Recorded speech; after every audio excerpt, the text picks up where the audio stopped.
ত্রিপুরায় এখন পর্যন্ত ৮৬% পরিবারকে পরিশ্রুত পানীয় জলের আওতায় আনা সম্ভব হয়েছে। আজ উদয়পুর ইংলিশ মিডিয়াম স্কুলের দক্ষিণ পাশে গড়ে ওঠা ১০,০০০ গ্যালন ক্ষমতা সম্পন্ন নবনির্মিত ডিপ টিউবওয়েলের উদ্বোধন করে একথা বলেন অর্থমন্ত্রী প্রণজিৎ সিংহ রায়। এটি নির্মাণে ব্যয় হয়েছে ৯৩,৭১,৯৪৫ টাকা। এই প্রকল্পটির ফলে উদয়পুর পুর পরিষদের বিভিন্ন ওয়ার্ডের ৪০৮টি পরিবার উপকৃত হবেন। অনুষ্ঠানে উদয়পুর পুর পরিষদের চেয়ারম্যান শীতল চন্দ্র মজুমদার, মহকুমা শাসক ত্রিদীপ সরকার এবং পুর কাউন্সিলর সহ দপ্তরের পদস্থ আধিকারিকরা উপস্থিত ছিলেন। ১০,০০০ গ্যালন পার আওয়ার, ১ ঘন্টায় ১০,০০০ গ্যালন জল সাপ্লাই দেবে এই মোটর।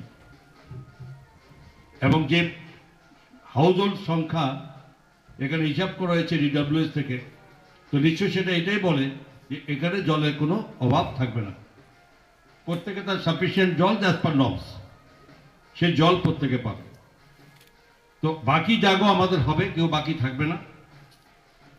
পুর পরিষদের বাকি কিছু অংশ চেয়ারম্যান সাহেব বলছেন, অনেক কিছু কিছু জায়গা আছে, এগুলো ইনক্লুড করলে আমাদের 100% কভার হবে।